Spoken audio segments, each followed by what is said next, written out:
Hey everybody, welcome to Cowboy Leather and Shoe Repair.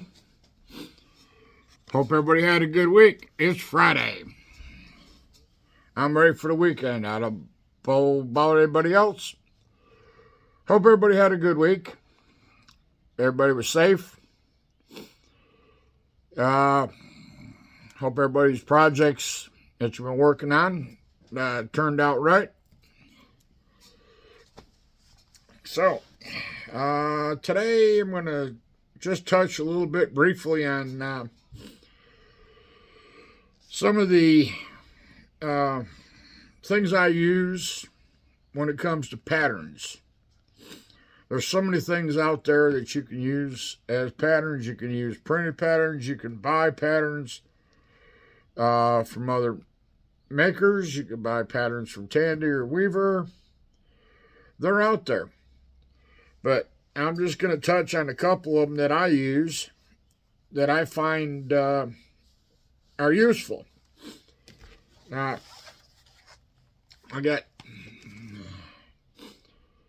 this book. It's got all kinds of handbags and whatnot in it. And in the back, this envelope here has got a bunch of patterns in it. Everything that's in this book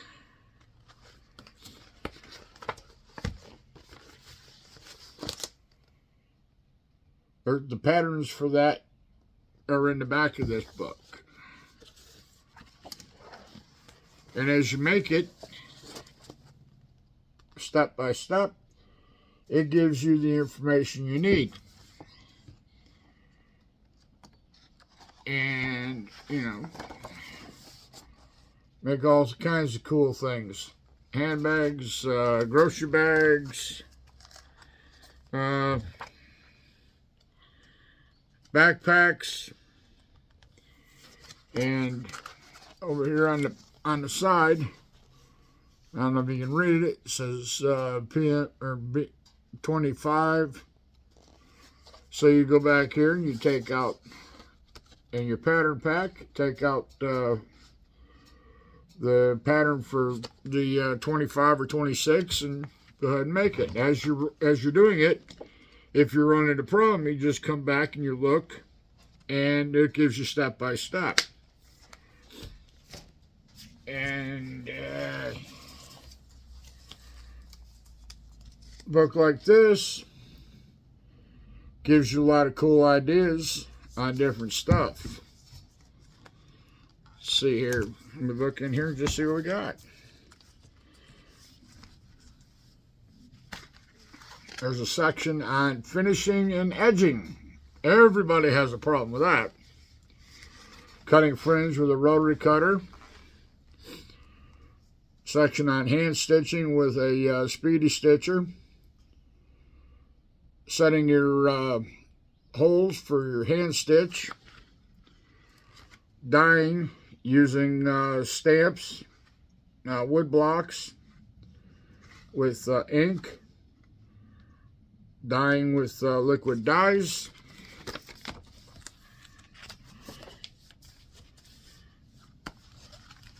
Section on tooling leather. This book is very, very handy. I've used it several times, and it has, let's see, it's got a section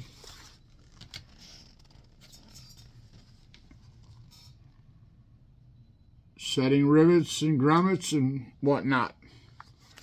So a book like this, you can pick up. I can't remember where I picked this one up. I think I picked this up at a yard sale or something like that. And it does give, it does give you some patterns. If you take some tracing film, you can trace that pattern off like that. So this is handy. I can't remember what I paid for it. This book here, I paid $20 for it. I've made enough stuff using the patterns, and the information that this book has got, it's already paid for itself. So, I'm not worried about spending money. like that. You know, you gotta, once in a while, you gotta spend a little money to make a little money. You know, it shows you how to do Asian influenced with piping and stuff like that. And it gives you a description. So that's just, you know, 2 books just off that I got laying around here. Now, this is a pattern for, that's the bottom and partial side. That's the side. It's already got the witness marks for your strap, for your rivets. Got a pocket. Those, I believe, I got from Aaron Heiser at Maker's Load Supply. And that's what that pattern makes. Everybody's seen these. Everybody pretty much makes them. I've adapted. This is not a lined bag, but this is chrome tan leather. This and this. But I like it because it's clean. It's got a little bit of fuzzy to it, which is supposed to be that way. So, you know, that pattern, that's already paid for itself. Now, if you are so inclined, I would suggest going to places like Goodwill, any of these thrift shop, yard sales, flea markets, whatever the case may be, and buy old purses. When I say old purse, what I'm going to do with this is I'm going to cut it apart. Let me tip you around here a little bit.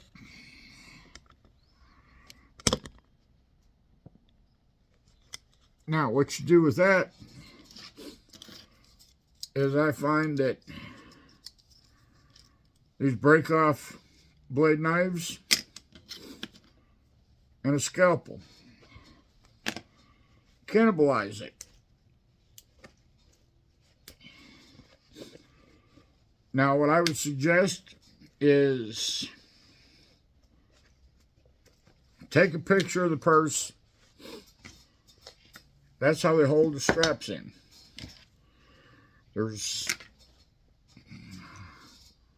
these things that this ran through here. But take pictures as you're going along on your phone or wherever. Now, you just take your scalpel, find the seam,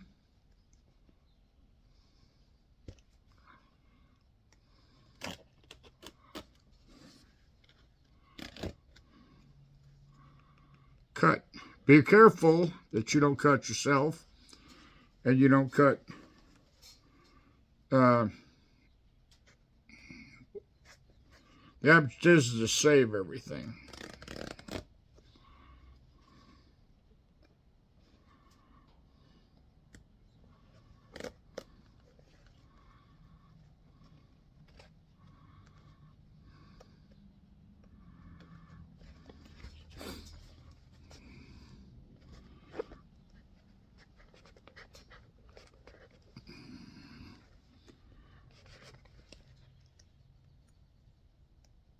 Now,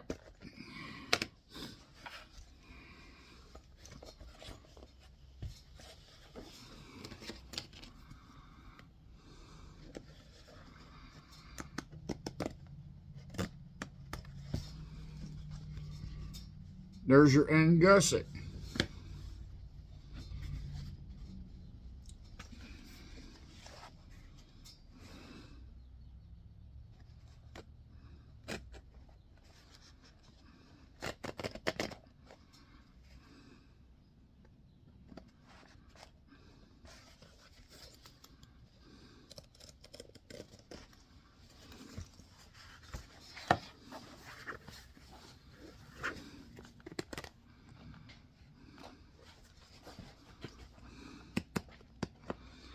Normally, a bag like this probably costs you $2-3.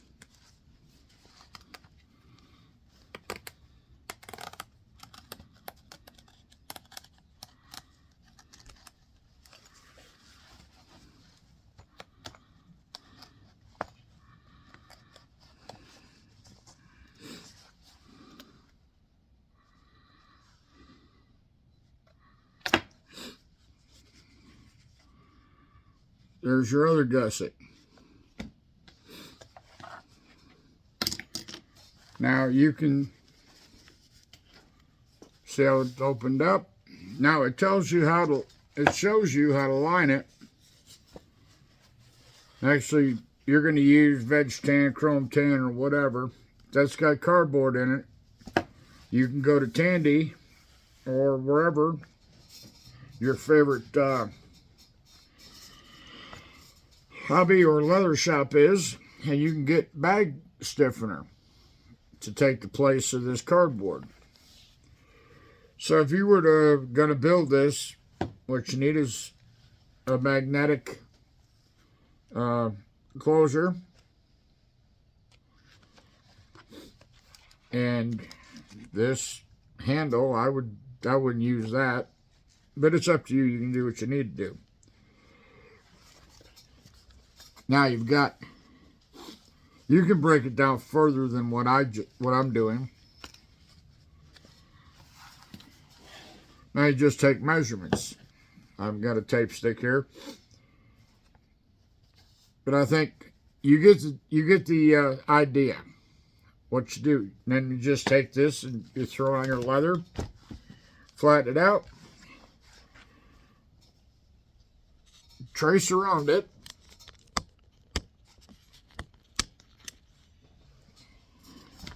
Let it down, trace around it, cut it, and then if you're going to line it, you can cut the stitch here on this one. Each purse is going to be different. Take this piece off, use that as your pattern. And what I would do is I'd take some poster board or some stiff cardboard or whatever. I'd trace it out, trace this, cut it, and use that as my pattern. Now, what do you got? $2-3 invested, and you got yourself a pattern. And then, like I say, you flatten these out, and trace those. So you've got, and this is pretty much self-explanatory. That's your strap. I don't know how wide it is, but to build a purse like this, which I find would probably sell pretty good because it's not too big and it's not too bulky. But you've got yourself a pattern, and when you build it, you can probably sell it for a pretty good price. Now you can sew this on a sewing, when you build it, you can sew it on a sewing machine or hand stitch. It's up to you. But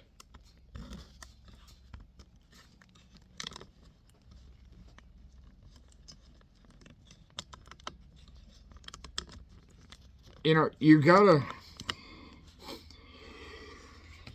think outside the box. Now, what I'm gonna do is I'll leave this apart if I'm gonna build one, I'm gonna leave this apart. That way I can see where everything goes. And when I get my parts cut out, I get a pattern made, I'm going to reassemble this. And just to see, how it goes back together. But this, as you break it down, you can see, okay, you got to fold.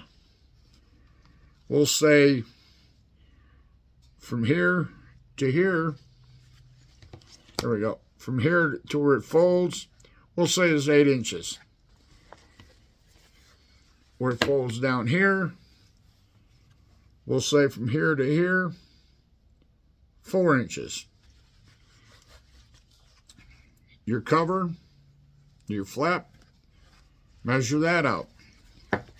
And on your pattern, you put, you draw your lines or do whatever, you do to make it easy for yourself. Then you come back and you measure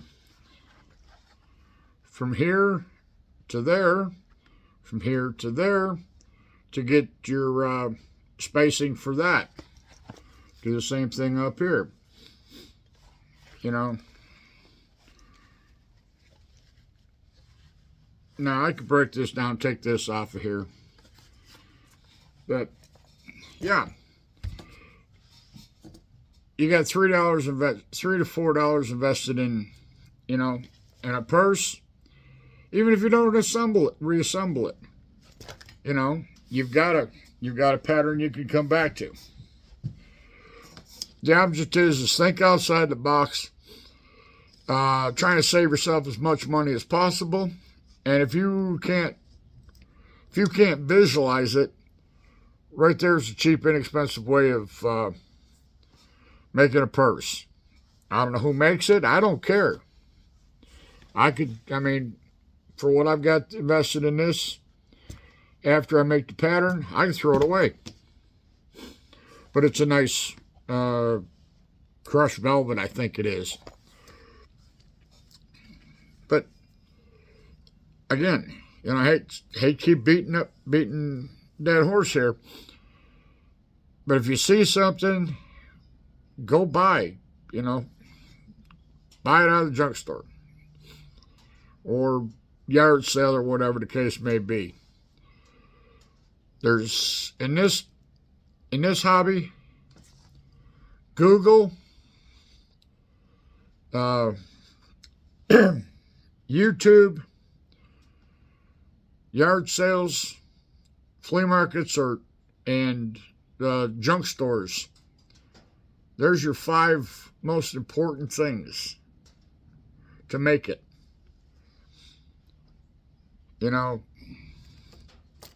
If you watch YouTube videos, watch 2 or 3 or 4. You're going to get different ideas. If you watch 4, you're going to get 4 different ways of doing something. If you can't figure something out, if you can't figure where you're going to get your leather, like if you want to make use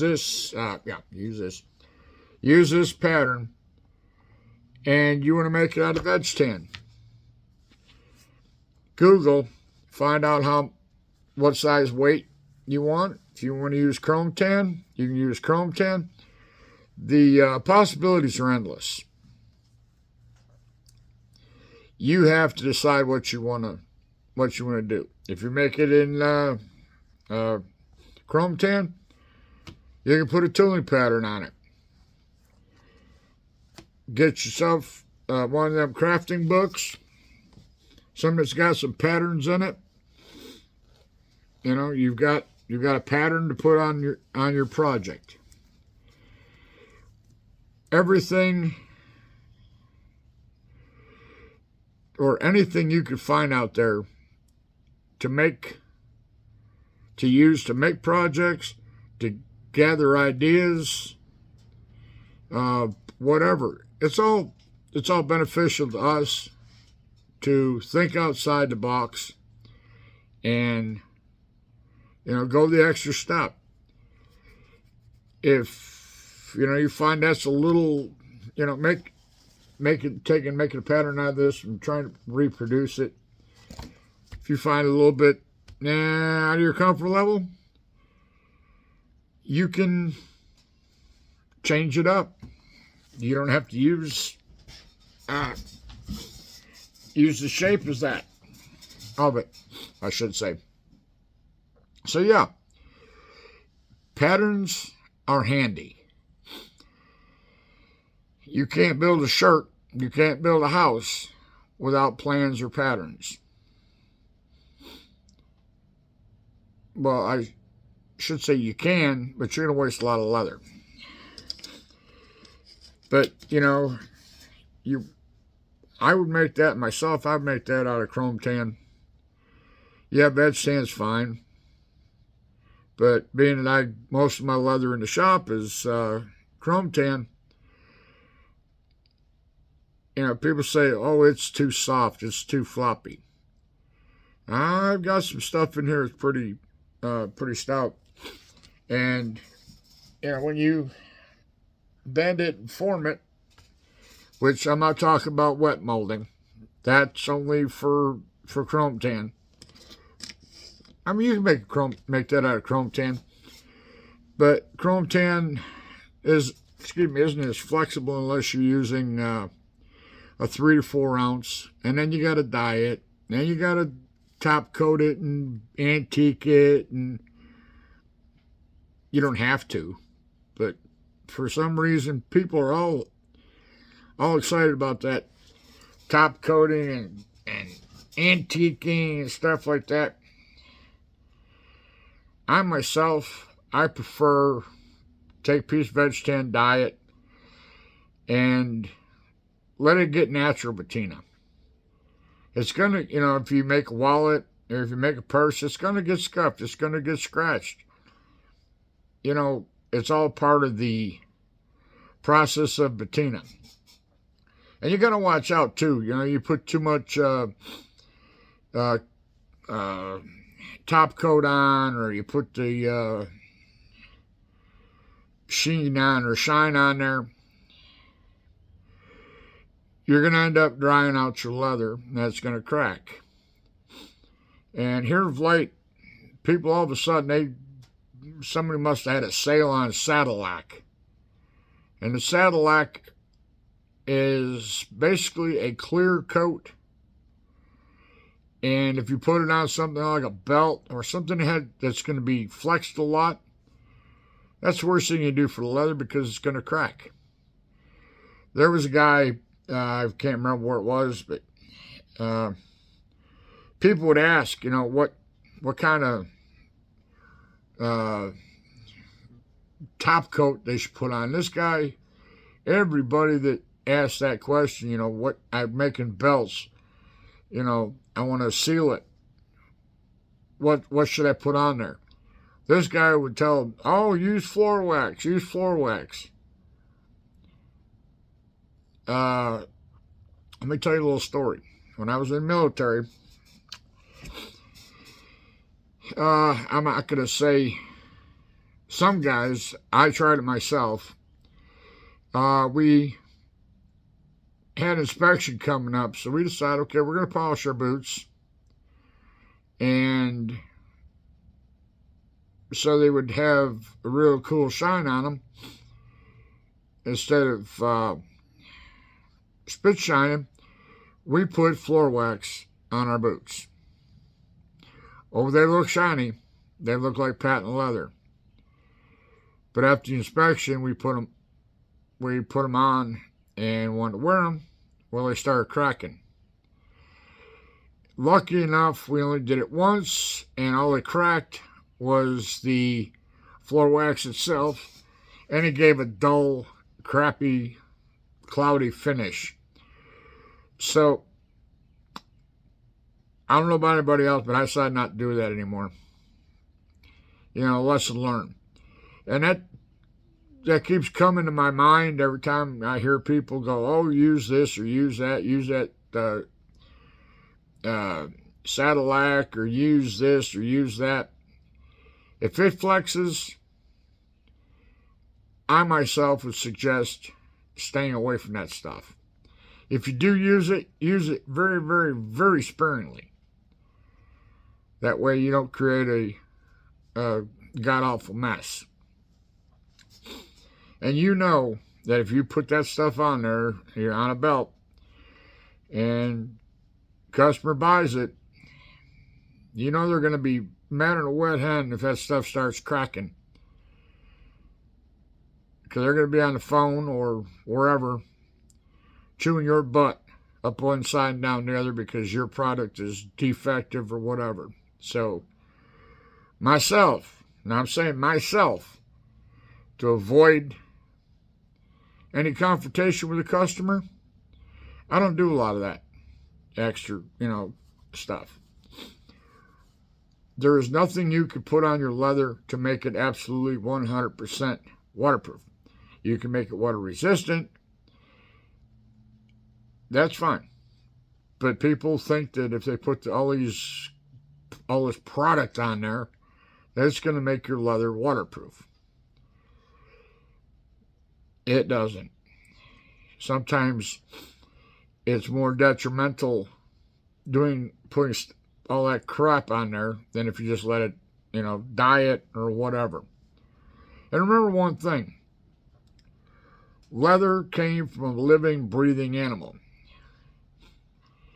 If you cut off, make it, seal it, it will not breathe. Now you're going to say, well, how does something dead breathe? You don't really breathe in the sense that you're going, you want that leather. Sometimes a little bit of water is good. You have to, after a while, the oils that to put in a tannery evaporate or come out, so you have to keep putting stuff in there. Well, if you put a sealer on it, you can't. So, it's a 50-50 deal. But my preference and what you want to do are two different things. If you want to put all that clear coats and top coats and just put it on there, buff it out, that's your prerogative. What I'm here to try and show you is alternatives to patterns, what you can use, where you can go to get them. You can go buy them from other leather crafters. But myself, I think it's more fun to create a pattern. Yes, I've got some of Aaron Heiser's patterns here. But I like to sit down and I may take part of his pattern and come up with a whole different product. But I've got a starting point. So, that's all I want to say. I just wanted to show you some things that I use here for patterns, where I get my ideas for patterns, and maybe it'll jog something in your mind, and you can go out and find your own patterns instead of, I hear people all the time, somebody comes up with a pattern for a holster or pattern for a bag, and they'll show it in one of the chat groups. It's leatherwork for beginners and experts or something like that. And they're constantly seeing people, somebody will make something and post it, and you'll have 5 or 6 people. Hey, where'd you get that pattern? I want that pattern. Would you mind sending me that pattern? Come on, folks. Stop being moochers and copying off somebody else's idea. Be original. With that said, it's Friday. I'm going to close the door and call it a good day, call it a good week. So I hope everybody has a good weekend. Everybody stays safe. And I hope everybody got the project finished up. And we'll see you next week. Cowboys out. Bye.